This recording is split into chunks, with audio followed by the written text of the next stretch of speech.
Halo Cloud Friends, balik lagi di kelas CBN Cloud Podcast. Di episode ketiga kali ini masih dengan saya Muhammad Reza.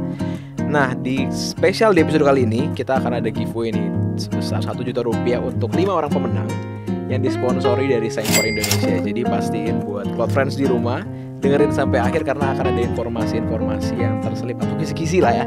Biar gak ketinggalan informasi, jadi harus terus ditonton sampai akhir.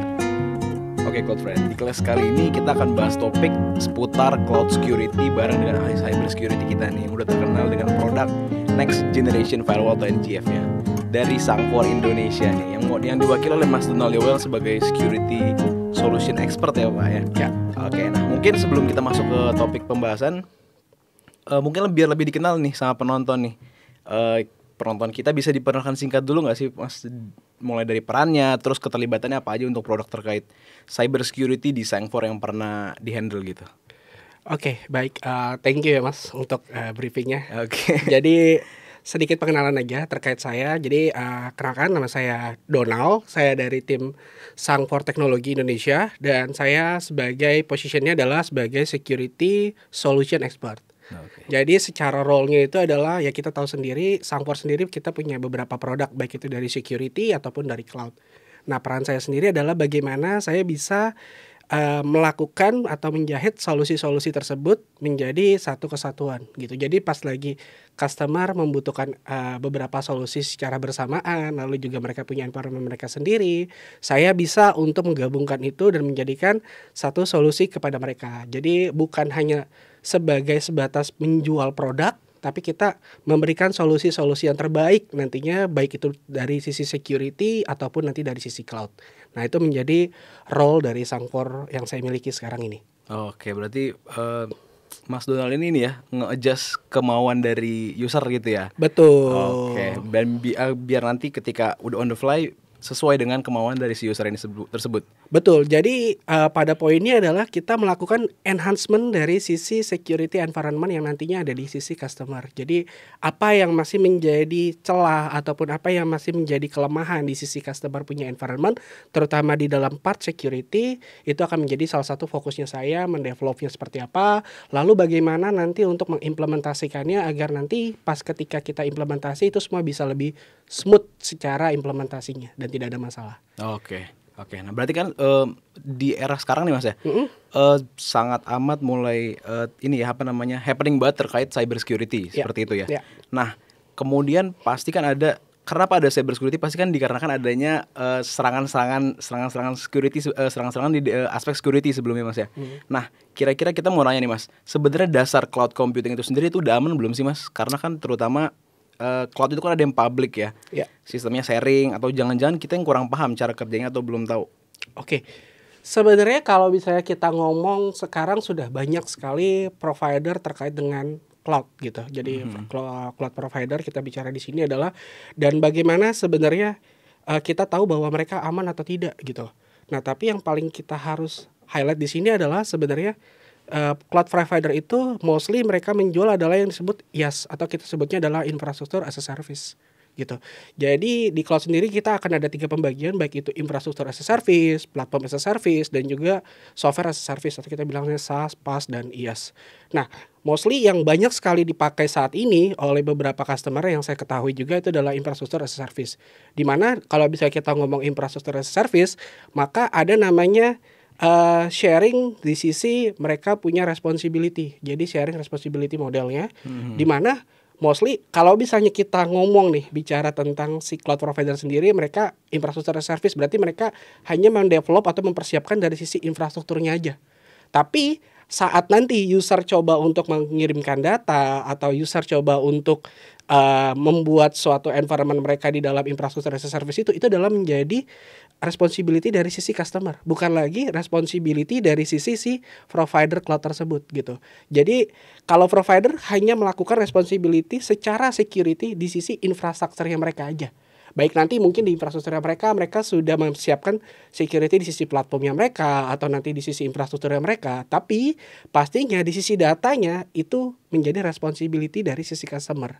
Jadi bagaimana, apakah si cloud provider itu bisa dibilang aman atau tidak, atau cloud computing itu bisa dibilang aman atau tidak, maka kembali lagi bagaimana si customer tersebut yang menggunakan resource dari si cloud provider itu bisa melakukan compliance yang sudah ditetapkan ataupun sudah melakukan juga autentikasi privilege yang sudah lebih advance lagi, sehingga data-data yang disimpan nantinya di dalam si cloud provider tersebut bisa juga aman gitu. Itu yang menjadi poin penting. Jadi responsibility memang akan berbeda nih antara si cloud provider dan juga si customer nantinya untuk bisa menjaga dari sisi keamanan di sisi cloud yang mereka tempati nantinya gitu. Oke, berarti untuk tanggung jawab keamanan ini sendiri selain dari provider, dari usernya juga berarti ya? Betul, pasti. Oke. Nah, mungkin nih Mas ya, masih banyak yang awam terkait ini. Mungkin bingung juga bedain antara cloud security, cyber security, dan juga data security. Nah, padahal ini kan 3 hal yang berbeda ya? Berbeda. Iya, tapi saling berkaitan banget kan pasti ya. Pasti. Karena berbau dengan security seperti itu. Nah, sebenarnya perbedaan dasarnya apa sih, Mas? Oke, menarik. Kalau misalnya kita bicara tentang cloud security, lalu kita bicara tentang data security dan cyber security, kita coba untuk dari yang basic dulu. Kalau misalnya kita ngomong cloud security itu adalah biasanya mostly itu adalah responsibility yang dimiliki oleh si cloud provider, di mana si cloud provider itu harus menjaga mereka punya infrastruktur di sisi cloud-nya mereka. Baik itu dari sisi yang tadi saya sempat informasikan, baik itu di sisi platformnya mereka, baik itu di sisi infrastrukturnya mereka, bahkan itu baik juga dari sisi servernya mereka. Itu menjadi responsibility-nya mereka, di mana itu menjadi part yang kita namain adalah cloud security. Itu yang pertama gitu. Yang kedua adalah dari sisi data security. Nah, data security ini mostly kita bisa bilang ini adalah responsibility di sisi customer. Okay. Kenapa kita bilang responsibility sisi customer? Karena infrastruktur sudah disiapkan nih sama si cloud provider. Jadi si customer itu tinggal mengisi saja dari sisi apa yang mereka mau gunakan, usage apa yang mereka mau gunakan, yang sudah mereka beli dari si cloud provider tersebut. Nah, cara menjaga data security biasanya lewat apa? Biasanya yang pertama pastinya ada namanya encryption. Ketika mereka mengirimkan data nih dari mereka punya on-premise atau mereka coba untuk mengakses ke dalam cloud-nya mereka, itu ada encryption link atau encryption traffic yang dilakukan. Seperti itu yang pertama untuk mengamankan. Yang kedua biasanya ada semacam software untuk melindungi data-datanya mereka di dalam gitu. Kita ngomong aja yang paling simpel adalah antivirus. Kalau sekarang tuh famousnya adalah EDR atau Endpoint Detection and Response. Nah, di mana itu diperlukan untuk mengamankan ketika diduga adanya malware yang tersusupi dari data yang mereka kirimkan. Seperti itu. Dan yang ketiga biasanya kita bicara tentang privilege. Jadi jangan sampai juga nih ternyata dari sisi customer mereka membuat suatu privilege yang cukup sebebas-bebasnya. Jadi siapapun boleh ngakses ke data tersebut tanpa ada klasifikasi. Karena kan kita ngomong data classification itu ada data yang penting, ada data yang tidak penting gitu kan. Nah, dari sisi customer pun dia harus bikin sebuah data privilege responsibility atau authentication privilege yang benar. Sehingga kayak saya misalnya hanya vendor biasa, saya hanya boleh ngakses kemana.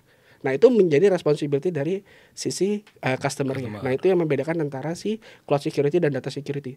Cyber security itu adalah sebenarnya bagaimana sih cara kita mengamankan kita punya environment tersebut, punya data tersebut. Nah, itu adalah kita sebut adalah cyber security dari ancaman-ancaman cyber gitu. Dari ancaman-ancaman serangan cyber baik itu dari malware, ransomware, lalu juga DDoS dan lain-lain. Nah, itu adalah part dari sisi cyber security bagaimana mengamankan di sisi data dan juga di sisi cloud-nya.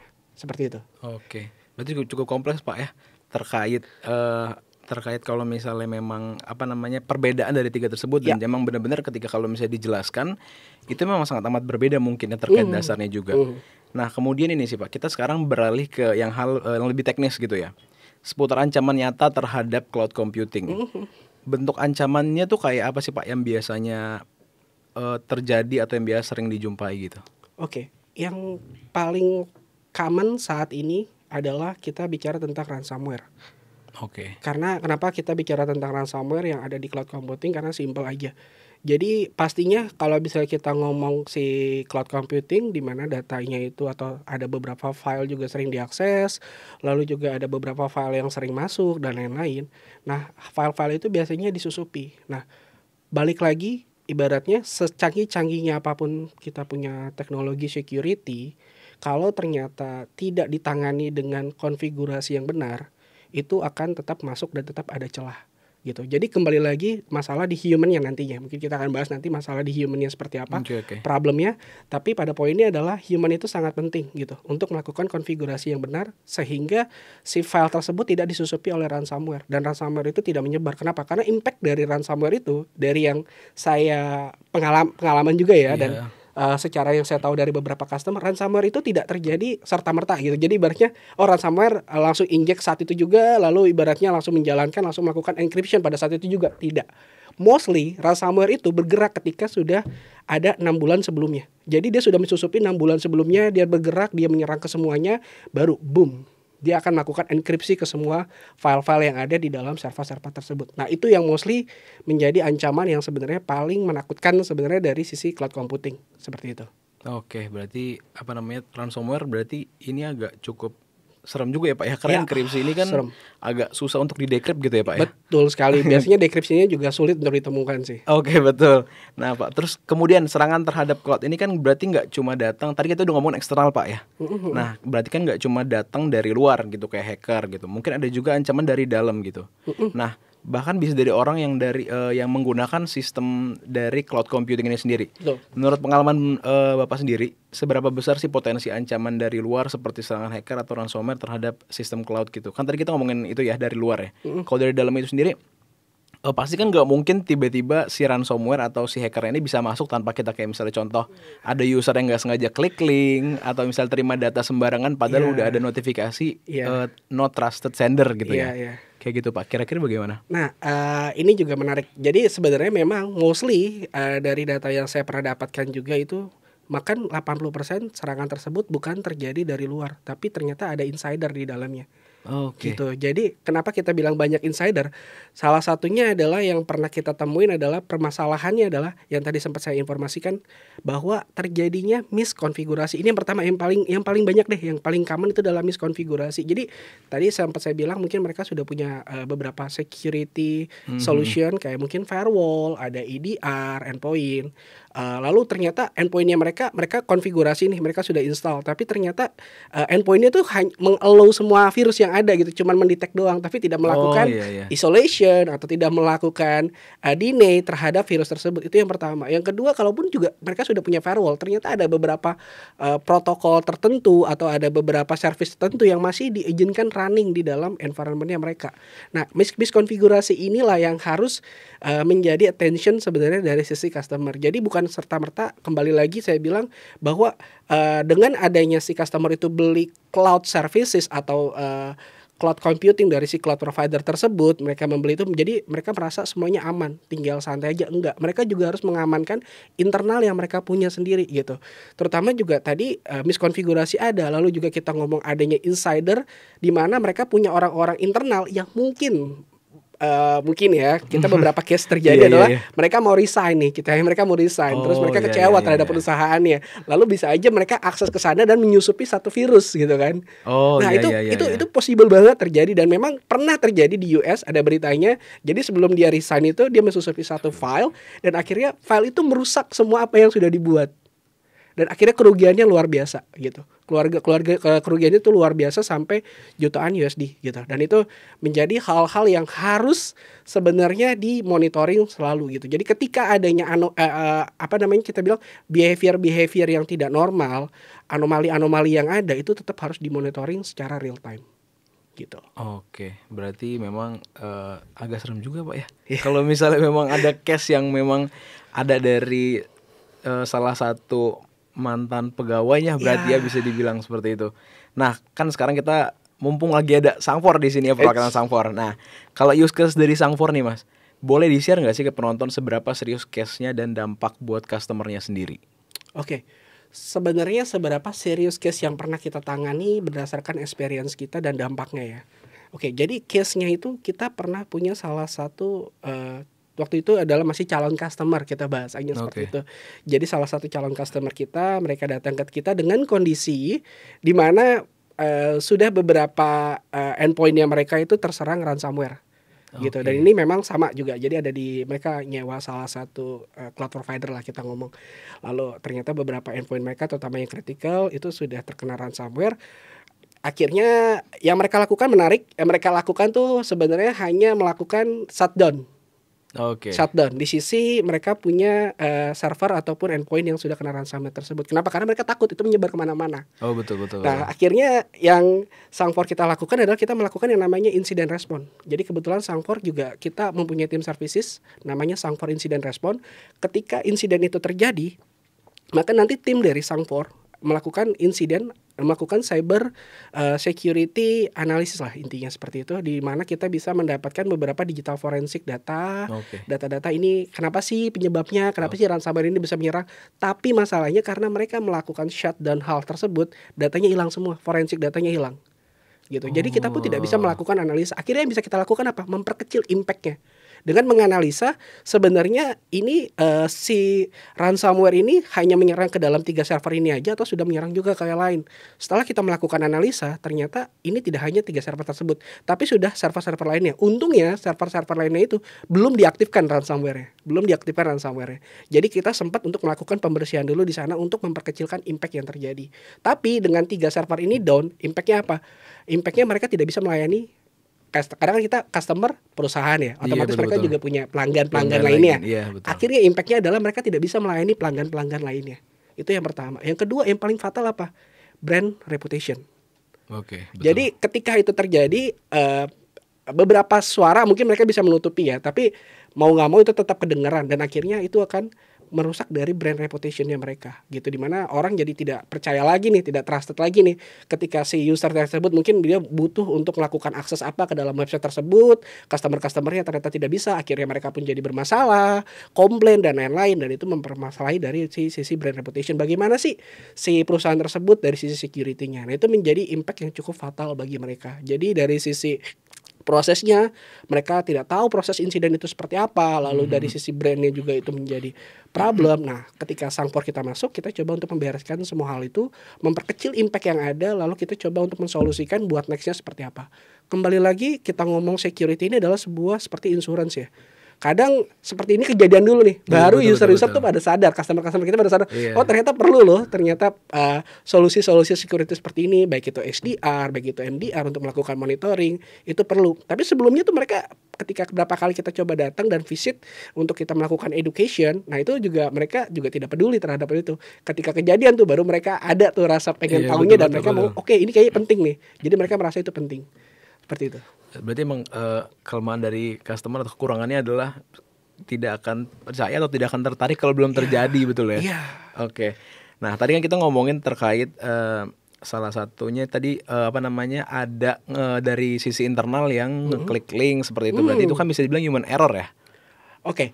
Kalau misalnya ngeklik link, mostly kita bilang adalah yang pertama kemungkinan link itu adalah dari phishing. Karena mostly hampir kita bilang ransomware itu dapatnya mungkin 80-90% itu adalah dari phishing mail.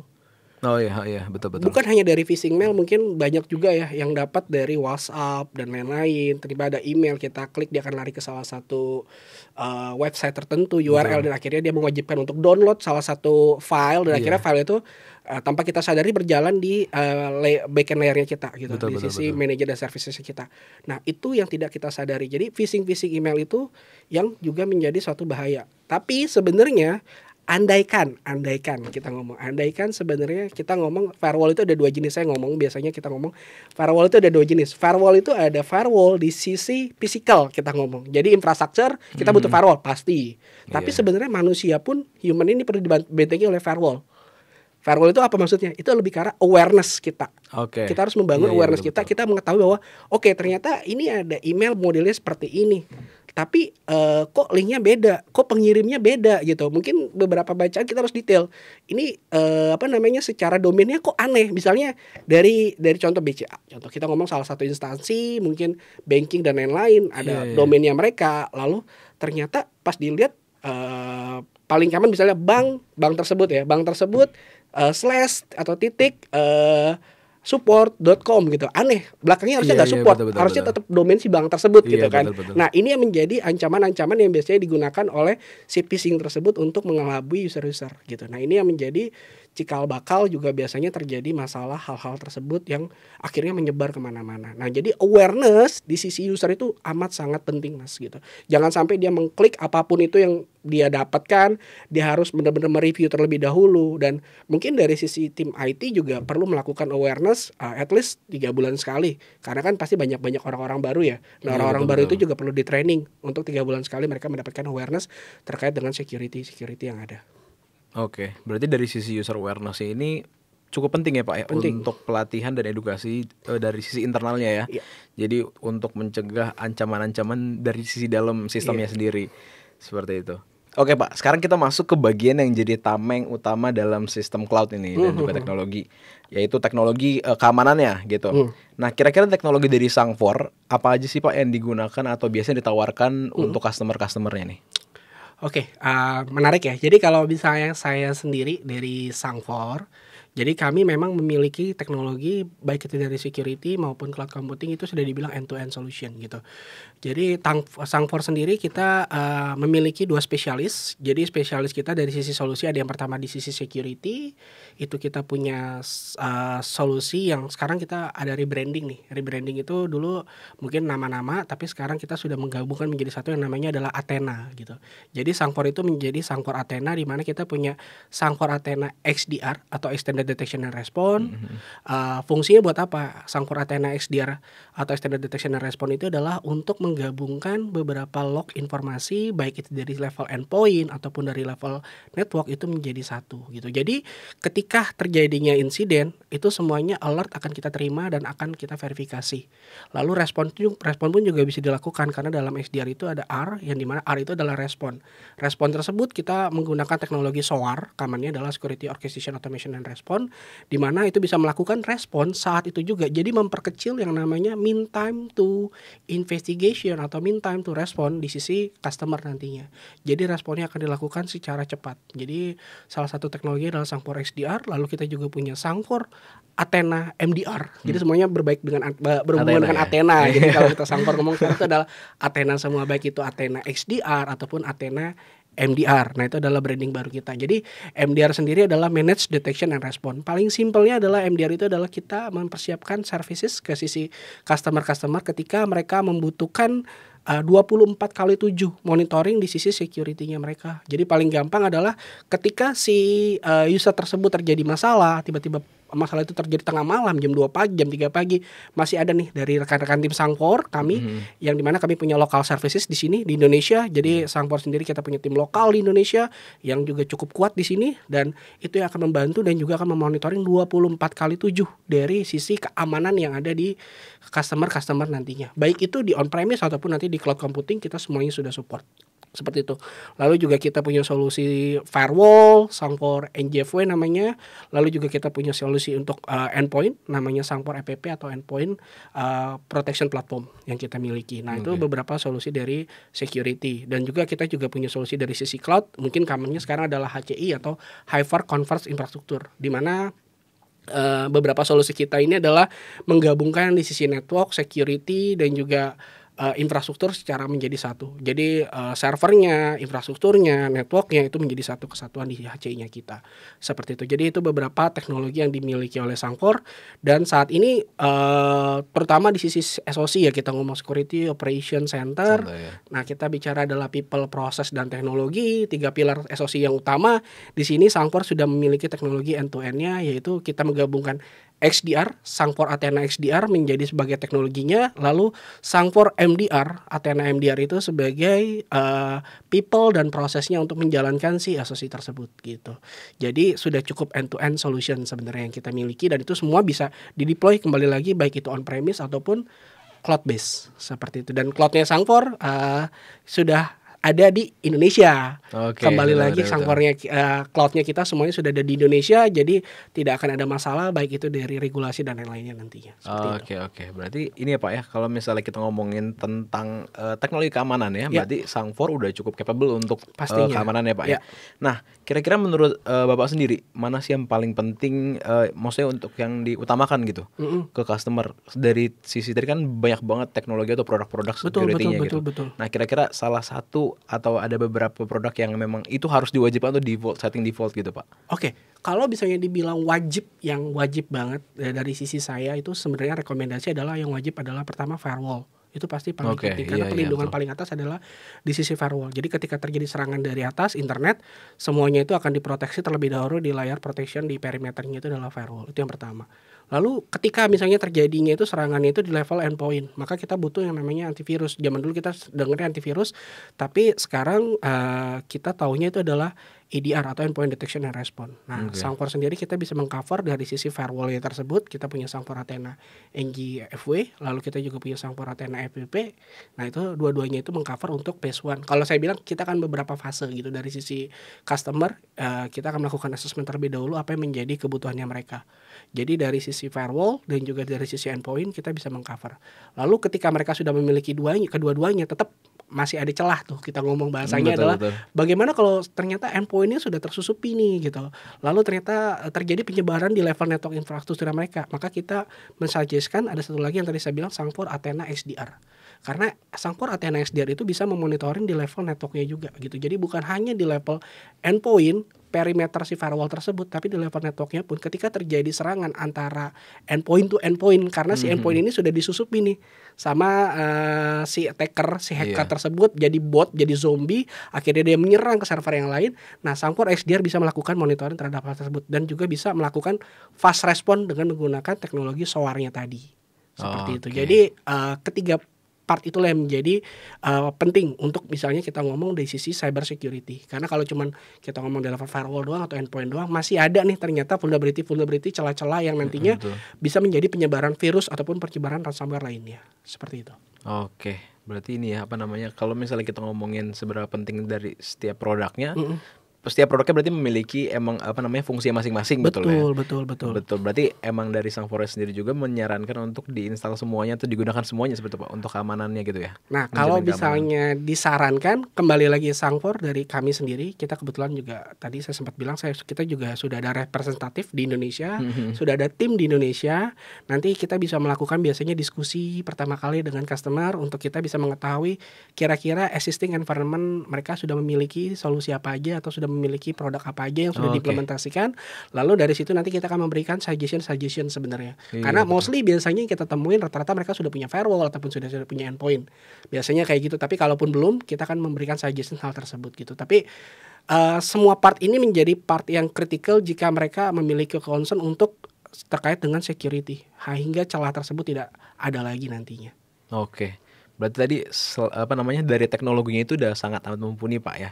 Nah, dari teknologinya kan udah oke. Nah, mungkin dari Sangfor apakah penggunaan managed service nih Pak untuk customer-customernya juga membantu dalam menjaga keamanan cloud-nya gitu? Wah, itu sangat membantu sih Mas.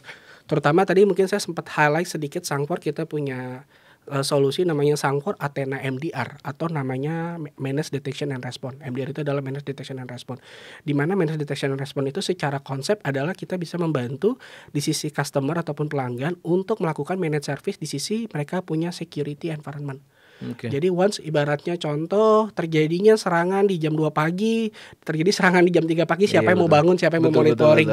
Nah, Sangfor MDR itu yang akan memberikan informasi secara cepat. Jadi Sangfor Athena MDR itu juga yang akan memberikan report terhadap serangan tersebut. Jadi apa penyebab serangan tersebut terjadi? Nah, itu akan diinformasikan di report. Kenapa serangan tersebut bisa terjadi? Itu kan juga diberikan rekomendasi di report. Analisa terhadap serangan tersebut itu juga diberikan informasi by report. Selain itu, ketika serangan itu mempunyai impact yang cukup fatal, maka tim Sangfor Athena MDR itu juga akan melakukan yang namanya incident response. Nah, insiden respon itu yang tadi saya sempat sampaikan di awal bahwa kita mencoba untuk memperkecil impact yang terjadi. Betul. Bahkan kalau misalnya possible kita akan coba mencari tahu misalnya ternyata kena ransomware nih, semua data kena encryption. Kita coba untuk mencari tahu apakah kita bisa melakukan decryption terhadap file-file tersebut. Gitu. Tapi setidaknya ketika terjadinya masalah dari customer tahu siapa yang harus dihubungi. Gitu. Biasanya kan kembali lagi kalau customer terjadi insiden, mereka bingung, aduh ini harus kontak siapa, vendor mana. Nah, lebih enak kan kalau misalnya kita ngomong secara tim itu adalah single point of contact itu ke kita, dan dari Sangfor sendiri kita sudah bisa support dari by WhatsApp dan juga by phone, dan semuanya itu diisi oleh orang-orang lokal. Jadi kalau bicara tentang teknikal itu kan nanti jauh lebih mudah dengan menggunakan bahasa kita sendiri dibandingkan mungkin yang lain harus menggunakan bahasa Inggris dan lain-lain untuk eskalasi lanjutannya. Betul. Gitu Mas. Oke, berarti memang dari Sangfor sendiri karena udah ada di Indonesia jadi benar-benar membantu banget Pak ya. Betul. Nah, tadi kita udah singgung terkait teknologi nih Pak, atau layanan keamanan dari Sangfor yang biasa dipakai pelanggan gitu ya. Nah, mungkin dari penonton mau tahu nih Pak, sebenarnya produk Sangfor itu ada apa aja sih Pak? Mungkin siapa tahu ada penonton kita gitu yang tertarik bisa kolaborasi sama CBN Cloud juga gitu Pak. Nah, Sangfor produknya sendiri cukup variatifnya, tadi cukup banyak, saya sudah menyebutkan 3 produk. Tapi selebihnya kita juga punya seperti Internet Access Gateway, itu semacam security web gateway. Jadi IAG kita fungsinya di sini adalah, fungsinya buat apa? Fungsinya adalah untuk memanage dari sisi user yang pergi akses ke arah internet. Oke. Gitu. Itu jadi kita memanage user-user yang coba mengakses ke arah internet, dan juga kita memanage penggunaan bandwidth ataupun akses mereka ke dalam suatu website. Nah itu kita kontrol, kita manage, kita monitoring.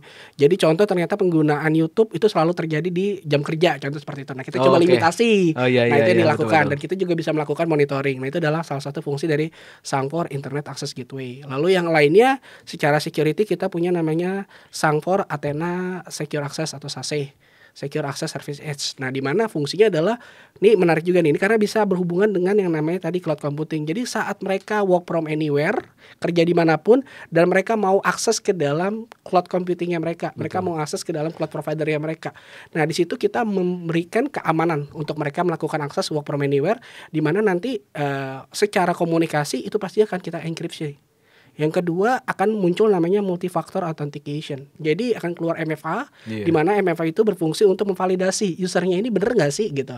Jadi selain itu juga nanti kita memberikan privilege yang benar, yang sesuai. Jadi kita kasih less privilege bahasanya. Jadi jangan sampai memberikan privilege yang terlalu berlebihan juga ke sisi user, itu tidak bagus. Betul. Bisa melakukan apapun juga itu juga tidak bagus. Jadi kita berikan privilege yang sewajarnya aja. Nah jadi dari sisi Sangfor kita punya IAG, kita punya endpoint, kita juga punya firewall-nya juga, kita juga punya SASE, kita juga tadi yang sempat bilang ada solusi security operation-nya, kita ada XDR, Athena, lalu juga ada Athena MDR, lalu juga kita punya juga untuk dari sisi NDR juga kita punya. Makanya dibilang kalau Sangfor itu bisa dibilang kita cukup end-to-end solution sih. Jadi balik lagi secara security operation kita sudah sangat-sangat strong teknologinya, jadi tinggal call kita aja. Kalau misalnya butuh untuk security operation, nanti bisa feel free kita coba diskusikan kira-kira mana yang terbaik seperti itu ke sisi customer. Selain itu tadi cloud kita punya hypercompact infrastruktur, dan ini lagi rame juga sih gitu, karena ada salah satu vendor yang sedang isu, jadi kita sering mereplace untuk vendor tersebut.